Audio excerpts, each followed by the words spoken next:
राधे राधे, जय श्री कृष्णा। कैसे हो आप सभी? आशा करती हूँ आप सब अच्छे होंगे, स्वस्थ होंगे और मज़े में होंगे। सावन का पवित्र महीना चल रहा है जो कि 2 महीने का है और ये अभी आज का जो सोमवार है वो दूसरा सावन सोमवार है। तो आप सभी को दूसरे सावन सोमवार की ढेरों शुभकामनाएं। और चलिए आज पुरुषोत्तम महीने की मैं दूसरा अध्याय आपको कह करके सुनाती हूँ। तो सबसे पहले हाथ में चावल फूल ले लीजिए और आप विधिवत सुनते जाइए।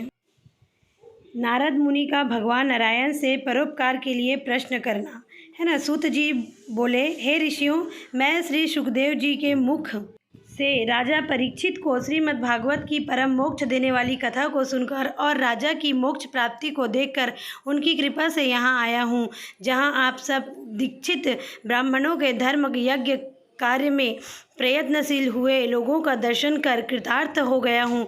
ऋषिगण बोले, हे सूत जी, अन्याय बातों को छोड़कर आप हमें वेद व्यास जी के मुख से सुनी हुई अपूर्व कथा सुनाइए, जो सार का भी सार, महाश्रेष्ठ तथा आत्मा को प्रसन्न करने वाली अमृत से भी उत्तम पुण्यदायिनी कथा है, उसका पान कराइए। सूत जी बोले, हे ऋषियों, मेरा अहोभाग्य है कि आपने मुझसे गुड़ अमृत कथा को पूछा है। अब मुझे जो कुछ ज्ञान है उसके अनुसार जैसा व्यास जी के मुख से सुना है वह सब सुनाता हूँ। एक समय नारद जी नर और नारायण के आश्रम पहुँचे। वहाँ बहुत से सिद्ध देवता और तपस्वी भी रहते थे। वहाँ बेर, रुद्राक्ष, आंवले, बिल्व, आम्रतक, कथिप, जम्मू, कदम्ब आदि अनेक प्रकार के वृक्ष लगे हुए थे।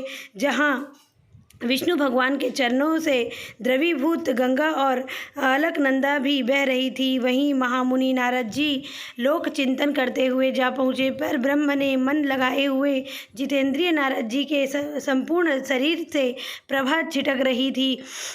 तब नारद जी ने तपस्वी नारायण को साष्टांग प्रणाम कर स्तुति करते हुए कहा, हे देवाधिदेव, संसार के स्वामी, दया सिंधु, आप सत्यवती को हो, त्रिसत्य हो, सत्य के सार रूप हो और सत्य से उत्पन्न हो। हे सत्यों ने आपको नमस्कार है। मैं आपकी शरण में आया हूँ। आपका यह तप संसार को शिक्षा देने वाला तथा मर्यादा को रखने वाला है। यदि आप तपस्या न करें तो पुण्यात्मा और पापियों से व्याप्त यह पृथ्वी कलयुग में जैसे एक व्यक्ति के पाप करने से रसातल को चली जाती है, वैसे ही एक व्यक्ति के पुण्य करने से तर जाती है। यह आपका पुण्य प्रभाव ही है जिसके बल पर यह पृथ्वी टिकी हुई है। पहले सतयुग आदि में जैसे एक व्यक्ति पापाचरण करता था तो उस सभी व्यक्ति पापी हो जाते थे, परंतु कलयुग में केवल कर्ता ही पुण्य और पाप का भागी होता है। यह सब आपके तप का प्रभाव है। हे भगवान, कलयुगी में सब प्राणियों के मन विषय भोगों से आसक्त अतः स्त्री पुत्रादि के मोह में फंसे हुए प्राणियों का हित करने वाला और जिससे मेरा भी हित हो सके, ऐसा कोई उपाय मुझे बतलाइए, क्योंकि मैं आपके मुखारविंद से कुछ सुनने की इच्छा से ब्रह्मलोक से आया हूँ। वेद भी बताते हैं कि भगवान विष्णु उपकार के प्रेमी है, इसलिए संसार के उपकार के लिए उस सार रूप कथा को कहिए जिसके सुनने मात्र से ही जीव निर्भय पद को प्राप्त हो। नारद जी के वचन सुनकर ऋषि नारायण मुस्कुराते हुए संसार को पवित्र करने वाली उत्तम कथा को कहने लगे। हे नारद, तुम ब्रज गोपियों के मुख रूपी कमल के लिए भ्रमर तुल्य रसिक शिरोमणि राशेधर भगवान श्री कृष्ण चंद्र वृंदावन बिहारी जी की पुण्यमयी कथा को सुनिए। हे वत्स, जो संसार की पल भर में रचना करने में समर्थ है, उनके कामों का वर्णन कोई नहीं कर सकता। इस संसार के सार रूप भगवान के अगम्य चरित्र को तुम भी भली भांति प्रकार से जानते हो, जो वाणी से भी परे हैं। तो भी मैं तुम्हारे सामने पुरुषोत्तम भगवान के दारिद्र्य एवं वैधव्य को दूर करने वाले उत्तम कीर्ति और पुत्र तथा मोक्ष के देने वाले अद्भुत महात्म को वर्णन करता हूँ। नारद जी बोले, हे भगवान, यह पुरुषोत्तम नाम के कौन से देवता हैं, उनका क्या महात्म्य है, यह सब मुझे विस्तार से कह सुनाइए। सूत जी बोले, हे नारायण, नारद जी के इन वचनों को सुनकर एक घड़ी के लिए मन एकाग्र कर पुरुषोत्तम देवता का परिचय देते हुए बोले, पुरुषोत्तम नाम एक मास का नाम है जिसके स्वामी कृपा सिंधु भगवान पुरुषोत्तम ही हैं, इसलिए इसको ऋषि लोग पुरुषोत्तम मास कहते हैं। इसका व्रत करने से पुरुषोत्तम भगवान प्रसन्न होते हैं।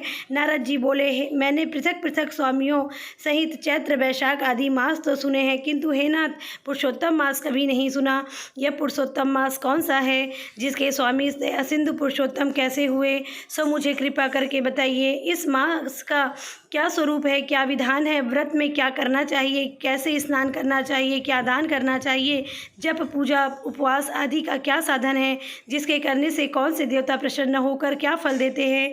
इसके अतिरिक्त और भी जो सार हो वह सब मुझे बताइए, क्योंकि 3 वत्सल साधुजन मनुष्य के हित के लिए उपदेश बिना पूछे ही दे देते हैं।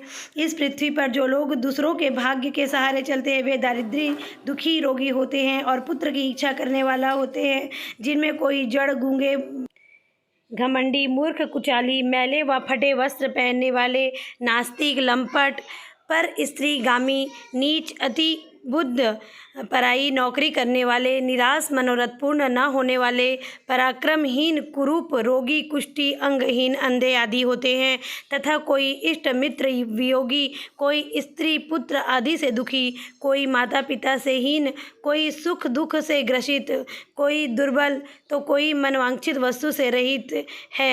हे भगवान, ऐसे मनुष्य कुछ पुण्य करके, सुनकर तथा पढ़कर और आचरण करके इन कष्टों से छूट जाए, ऐसा कोई सरल उपाय बताइए।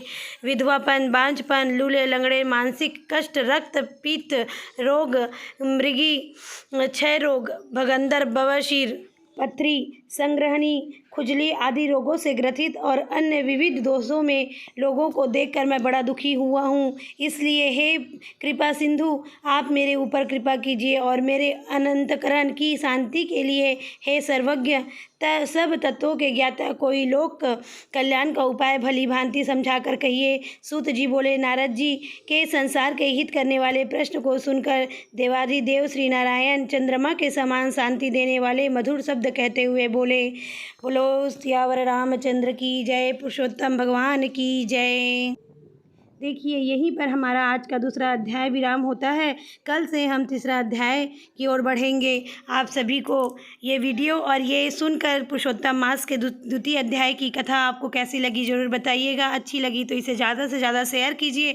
इसे सुनने मात्र से ही सारे दुखों से दूर होते हैं, जैसा कि आप लोगों ने सुना है।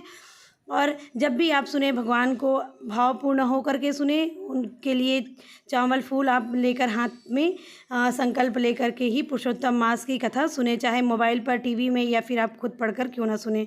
राधे राधे। फिर मिलती हूँ तृतीय अध्याय में।